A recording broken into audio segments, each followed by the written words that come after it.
This will be my most intense shiny hunt yet. I want to re-hunt shiny Rayquaza in the Generation 3 games, however I want to capture it in a Luxury Ball. Shiny Rayquaza is one of my favorite Pokemon, and the Luxury Ball has the perfect color combination to match shiny Rayquaza. However, the Luxury Balls in the Generation 3 games are very difficult to get. You can't just buy them, you have to earn every single ball, which takes a lot of time. Also, the Luxury Balls aren't that effective in actually capturing Pokemon, and because Rayquaza is hard to capture, I'm going to need a lot of these balls, and because the Luxury Ball has a low capture rate and we need a lot of them, I'm anticipating once we do find shiny Rayquaza that we will be going into a struggle battle, so I have to do additional preparation to make sure it doesn't kill itself. In this episode, I want to dive into all the things that I had to do to prepare for this shiny hunt, because it was actually a lot of stuff, and I'm estimating it took at least 30 hours, and we'll get to those numbers in a little bit. I do want to quickly note though, check out this shirt. I bought this shirt like in college. It's Rayquaza like around the sky pillar. It's so cool. I forgot I even had this shirt, but I was going through my shirts to get a black shirt for this video, and then I remembered I had this Rayquaza shirt, and I'm like, this is perfect for the video. I don't think this is like an official Pokemon shirt, but it's cool. Anyway though, let's go into how I got the Luxury Balls. So there are two consistent ways that I have found, there might be others, I don't think so, you can get Luxury Balls in the Generation 3 games. In Fire Red and Leaf Green, actually we'll go to, in Ruby, Sapphire, Emerald, if you beat a Master Rank contest with a Pokemon that you have already beaten the Master Rank contest with, the reward is a Luxury Ball, and I'm pretty sure it's a 100% chance. That takes, in my experience, about 8 minutes to get one ball. And that's if you win.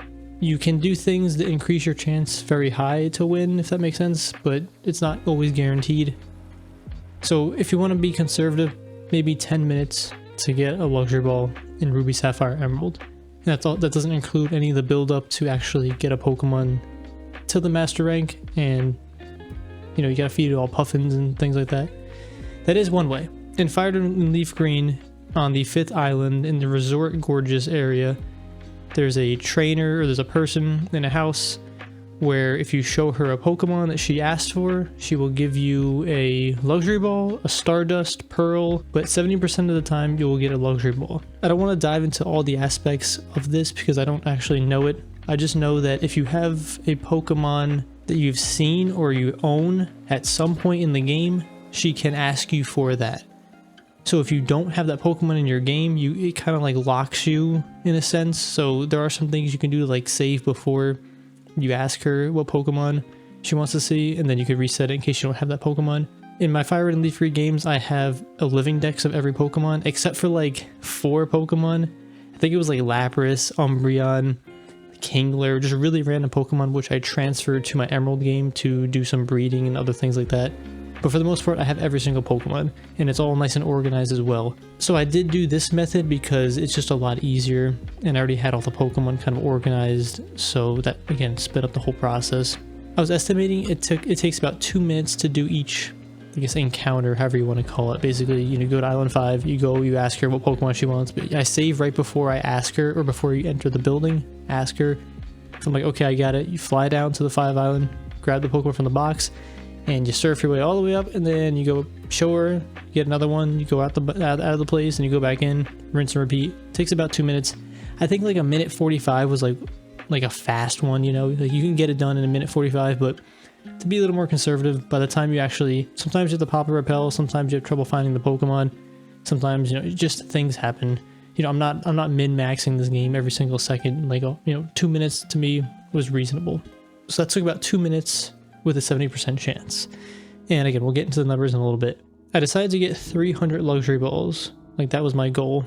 And there are some things I did in determining this number. I was using dragonflycave.com to kind of get a better idea on how many, I guess, Pokeballs statistically I should probably have. Not to go too like deep into all this, but I was estimating that at 50% HP, if we had Rayquaza asleep, we would be at roughly like in the 95 percentile like chance of capturing Rayquaza with 250 balls. And if it had 49 HP, it would be in the 95 percentile at about 186 balls. Again, there's some like semantics and things like that, so I was like, you know what, 300. whatever, 300. Let's just get 300, and as long as we have the Pokemon asleep at all times and roughly around 50% HP, I think we should have pretty good odds of getting this. So that's how I decided on 300 luxury balls. Now I'm not doing the hunt in Fire Red, I'm doing the hunt in a Sapphire save file. So yeah, I had to trade them all over to that game. I think it was, yeah, I'll show it on the screen, but there are obviously some other things that we need as well, but traded all those balls over. There's always people in the comments that are wondering, why don't I just hack this in or duplicate, glitch or whatever, and it's just not how I want to experience the game. I want to grind this out. I want to really feel like I put in the time to, I don't know, I guess earn the shiny. And not to say, I'm not trying to devalue other people's way of doing things. It's just how I want to do it. I want to suffer, I guess. It's going to make it feel more rewarding, I guess. And again, everyone's different. I don't care if people duplicate things. It's just, this is how I want to play the game. And just gonna do it. And there's also probably some people who think that I probably am lying about all this. And to be honest, I just don't care. I make these videos for fun. I play these games for fun. And I'm just sharing because I think it's cool. Anyway, I digress. It took a long time to get those luxury balls into Sapphire. Some of the things that I needed for this hunt were X accuracies, X defends, potions, lepa berries or ethers, some max revives, and I did trade over a Master Ball and some nuggets. So some of these items I did trade from Emerald or Fire Red to Sapphire. Things like the X accuracy and X defends I did just buy, but that's why I transferred over some nuggets so I had some more money. Those are going to be helpful in the game because things like Hypnosis and Super Fang are not 100% hit, so this is going to be helpful just to pop those. Also, the X defends are going to help us stay alive some more. Potions, obviously, to keep our health up, and max revives to kind of limit the amount of turns that we're going to be wasting. Lepa berries to keep our PP high on the important moves. And the Master Ball, I was really debating not doing this, but then I'm like, I probably should. Like, I don't want to lose a shiny. I do have 2 Master Balls, one from my Emerald game just from some point in time, the one in the Fire Red, and I'm like, am I ever going to use these Master Balls? It's like, probably not. So I'm just going to trade one over, and if we really come into a sticky situation where we run out of luxury balls, we'll just throw the Master Ball at it. And I will probably reset the game. If for some reason we don't get the shiny in the luxury ball, I really don't want to just like redo the game again, because I did make a backup of this save file, but at the same time, like, I don't feel like using another 30 hours of my life to get to this point. So we'll see when we get there, but I really don't want to have to do that. But the Master Ball is our, like, I guess clutch card or whatever you want to call it. But yeah, we had to get a whole bunch of other items as well. I did grow some lepa berries in Emerald, and those grew a lot faster than what was I doing, like the Pam tree berries and stuff like that. Lepa berries grow quick, like in a day. So other than the items, I needed 2 really good specific Pokemon for capturing this Rayquaza. I think it is very likely we go into a struggle battle, and I don't want it to kill itself with struggle. There are 2 Smeargles that we traded up. So I originally had one, and this one had Spore and Super Fang, which are 2 key moves. Then I added False Swipe and Hypnosis, and it's just some other moves. And Hypnosis is just there to be like an additional Spore, and if we use the X accuracies, it's essentially going to be the same thing. But Spore and Super Fang are going to be our key strategy, and we'll go into strategy in a second. I just want to get lay everything out up front. And then I was kind of looking at it, and we really needed a Pokemon that also had Trick to bring over leftovers onto the Rayquaza. And we also need a way to like reduce its attack and stuff so it minimizes the struggle damage. So the way that I decided to do that was we trained up this Smeargle. I fully trained this. Like, we trained it in Eevee, trained it in HP and speed. I got a Jolly Nature to make sure it outsped the Rayquaza. So I figured out at level 70, if it has a beneficial nature and max IVs, it should have about 174 speed. So we just need something with more than that. And also we need to make sure that our Pokemon doesn't get one-shotted by extreme speed. So yeah.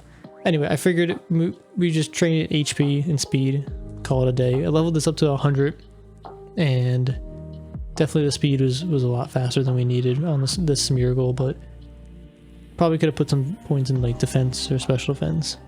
But this one, again, it's got False Swipe, Spore, Super Fang, and Hypnosis. This is going to be our main Pokemon we're going to be using throughout the fight to ensure that Rayquaza is asleep and is at 50% or below health, but not too far below. Realistically, I'm probably not going to be using False Swipe at all. I did use PP ups on all of the moves, mostly just Spore, Super Fang, but pretty much everything just to ensure again that we have as much of a chance as possible. The second Smeargle that I trained, we also had a Jolly Nature, which was nice because again, it increases speed, but it was cool because I just had this lying around in my Fire Red save file, so I didn't have to go like capture and find another one. I think, yeah, so this is the one I think I got from XD or Coliseum because it was like level, it was a weird level. It was level like 49 or something. But anyway, I'm pretty sure I got it from one of those games. I was really annoyed that I had to train this one because training this Smeargle was so, and it just wasn't fun.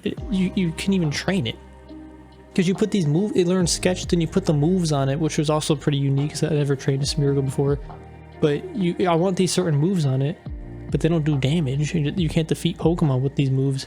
So you kind of just have to slap the EXP share on it and then go grind in the wild for like 18 hours. So it definitely was not fun training these. And the fact that I trained another one, it just wasn't, you know, I wasn't really having it. So I didn't fully EV train this one. I put a bunch of vitamins in it. I did a little bit of EV training and then I leveled it up to like 80, 81 or something like that just to get like the moves that I needed or enough sketches. And to make sure its speed was fast enough as well. One thing to note too, getting back to Smeargle 1, False Swipe is kind of easy to put on this Pokemon because I already had a Pokemon with False Swipe. But anyway, False Swipe I used like Marowak Spore to get Spore on this Pokemon. I used my Parasect. Yeah, and then Super Fang I had to level up like a Rattata. Hypnosis I think he used Drowsy. I was considering Iron Defense, but I'd rather just use X Defense to get our defense up if we needed it. Getting back to Smeargle 2, the moves I had on this Pokemon were Trick, Charm, Sand Attack, and Spore. Spore, again, we just used Parasect. Sand Attack, I used a Pidgeot. And I was unsure if Sand Attack worked on flying Pokemon. So I had to actually go check. I was like, I gotta test this out for myself. But it does, it works. And it works on Rayquaza, I did test that as well, just to triple confirm. Charm I used from a Pichu. This is a great move. It'll lower the attack of Rayquaza by 2 stages, so we only need to use it 3 times, which is huge. And then Trick, I had to level up a Mr. Mime, so, which actually I need also for another Pokemon I'm working on, but leveled up Mr. Mime. Trick we're going to use to give Rayquaza leftovers when we're sensing that, hey, we're probably going to go into the struggle battle, like, let's gear up. One thing too is both Smeargles will have leftovers. This first Smeargle I have with Super Fang, Spore, False Swipe, things like that, I need that to stay alive. That's going to be our main painter thing. The second Smeargle we have the leftovers on, so I can again put it on Rayquaza. So with all that being said, I want to dive into how many hours like this took. And again, this is an estimate. I don't know like the precise hours it took, but it's, you know, roughly this amount of hours. So to get the first Smeargle with Super Fang, Spore, and I did the full EV training, I'm estimating it took about 6 hours. And again, I didn't time this, but it takes time to EV train, especially when you do it full. And then to actually get it to level 100, when you can't even use the Lucky Egg or anything on it, like it just, you put the EXP share, that took a long time. That was, I think 6 hours is an underestimate. Like I think it took way longer than that, but I don't actually know, I guess, precisely how long it took. So I'm estimating this. Smeargle 2, I only partially EV trained it and we only got to 81. I'm saying about 4 hours. I think that's actually pretty realistic. The luxury balls in Fire Red, if we're assuming it took 2 minutes per luxury ball, then there's a 70% chance of getting the luxury ball, and we're hitting pretty high numbers, so I'm expecting it to be roughly about 70%, you know, like that law of large number kind of thing. Maybe 300 isn't that high of a large number, but it's relatively kind of high. With 300 balls at 2 minutes each for potential for a ball with a 70% encounter rate, we're looking at about 857 minutes, which is about 14.3 hours. To transfer all of the items to Sapphire, I think we transferred, I'll show it in the video, but I think it was like 317 or 324 items total. My in-game Sapphire time in which we started the trades was about 4 hours and 30 minutes. And again, it's so low because I was using this as like a speedrunning save file. I didn't really do anything else in it. I didn't do anything else in this game other than trade items. And by the time all the items were traded over, the in-game time was 10 hours and 15 minutes. So that is about 345 minutes, which is about 5 hours and 45 minutes. So when you add up all that, it's roughly about 30 hours. And I think that's, again, like the lower side. I think it was a good amount more because there's not a lot, but there's some things I didn't even add or include in the time, but about 30 hours, good amount of time. So now the strategy for using this, again, this is preliminary. Right now I have 3 encounters. I was practicing a little bit. I was really hoping we didn't get the shiny on this because I want to live stream all the shinies. I really want to see this live, or I want to get it live. I think this would be awesome. Anyway, the strategy that I have brewed up. We're going to start with Smeargle 2. This is the Smeargle with Sand Attack and Charm and Spore. So, and Trick. So, I guess before we even do this, we're going to be... I got a cheat sheet here. I wrote down, we're going to be we have to track, the second this battle starts, we're going to track all of Rayquaza's moves, what it's using. I just want to make sure I'm not wasting any turns with the items that I have. Why is it like that? So Rayquaza's moveset has, I think, 45 total moves. 10 on Rest, 15 on Fly, 5 on Extreme Speed, and 15 on Outrage. I understand Fly, Outrage, and Rest, they occur over more than one turn. And we also have to watch out that Rayquaza does have Outrage and could confuse itself and hurt itself even further. But that is why Spore is going to come in handy to make sure we minimize that. And again, this Pokemon should be asleep as often as possible. Anyway, I'm going to be tracking that when the game starts. Yeah, I want to make sure I track the Sand Attacks and Charms and make sure I'm just not wasting turns, because every turn is probably going to matter. Oh man, I wish I mentioned this in the beginning, but I started gathering all the items on October 4th. And yesterday was November 3rd is when I finished gathering all the items. So in between there, that took the 30 hours. Anyway, getting back to the strategy. Start with Smeargle 2 with the Trick. We're not going to use Trick though. We're going to start off with Spore, put it to sleep. We're going to hopefully outspeed, but if Rayquaza, we will outspeed, but if Rayquaza uses Extreme Speed, we will not. And it will do probably about half our health. But we do have leftovers on the Pokemon, so it will heal up. We hit it with Spore, Rayquaza gets put to sleep. Then we got 2 choices here. We go Charm or we go Sand Attack. I can see cases for both, but either use Charm 3 times or use Sand Attack 6. Some combination. We want to make sure we use 3 Charms, 6 Sand Attacks, and if Rayquaza wakes up, we're going to use Spore to put it back to sleep. Once we get those 9 moves, probably 10, 11, that's when we're going to swap into the first Smeargle, which has the Super Fang and Spore. Again, we're going to keep Rayquaza asleep. And we're probably going to pop 1x accuracy, which is going to help make our Super Fang hit better because it's a 90% accuracy. So want to make sure we're hitting with that, not wasting turns. So we're going to pop an X accuracy. So then we're going to be using Super Fang to get the health down to 50% and use Spore to put it to sleep. And that's going to give us that nice sweet spot where we're not, I don't want to put it too low, but we want to put the health low enough where we get an increased probability with throwing the luxury balls at it. When we're tracking Rayquaza's moves, if we start to notice, hey, like it's got like 3 or 4 moves left, something like that, we're going to swap into the second Smeargle, and then we're going to trick leftovers onto Rayquaza. Probably use Spore. It's going to be a little dependent on how much health it has here and what we want to play with. We'll probably keep it asleep and then eventually swap back into the Smeargle one with the Super Fang, get its health back down. That's probably the most dangerous part because like we need the Pokemon at like just below 50% to get that probability we want, but we don't want to put it too low just in case it crits itself. It's gonna be bad. But we're gonna have to play it out there. I probably should at least try one time where we get into, or practice one time where it gets into that struggle zone so I can really test it out. But I think we'll get it. We want it to be low, the health to be low, but just not too low. So I did practice a few times, and man, I forgot how hard it was to get to Rayquaza. Because you gotta use the Mach Bike, and you gotta do like that little, I don't even know what to call it, like maze puzzle thing, and it's hard. And like so I play like usually over here when I record, like on the table. I couldn't do it on the table. I needed to like grip my game and have like full access to all my, I guess, fingers. Yeah, it was kind of difficult. Maybe I'm just bad, I don't really know, but anyway, we got there. Also, I do probably acknowledge maybe the strategy isn't the best. So I'm always looking for room for, maybe some improvements, but I think I got the main gist of it down, and this is how I'm going to be tackling it. I know there's probably something I could have done with either Smeargle to make them more, I guess, optimal, but it is what it is. We got the things that we needed. I think what's important, just we're gonna have to, you know, we're just gonna have to switch around some things here and there. So I want to stream all of the resets. I have not filmed a live shiny happening in, I think, at all, but definitely not in the Generation 3 games. So I think it'd be really, I don't know, I guess special, but extra special because it's shiny Rayquaza, and even more special because of the added difficulty that I want to get it in this luxury ball. But yeah, it definitely took a little while to get to this point in the game, but now we're actually at it where we can start these resets. So pretty excited. Definitely stick around for those live streams. They're coming in the very near future. And if this video, if you're watching this in the very near future, definitely check out, maybe we already got the Rayquaza, and it's gonna be, unless we get very lucky, this will be very challenging to get, like actually capture. Like I'm not expecting this to be like easy.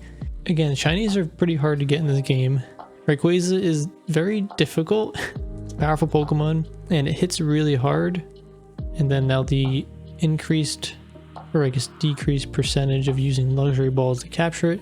Yeah, it's gonna be tough, no doubt about that, but it'll be rewarding once we do get it.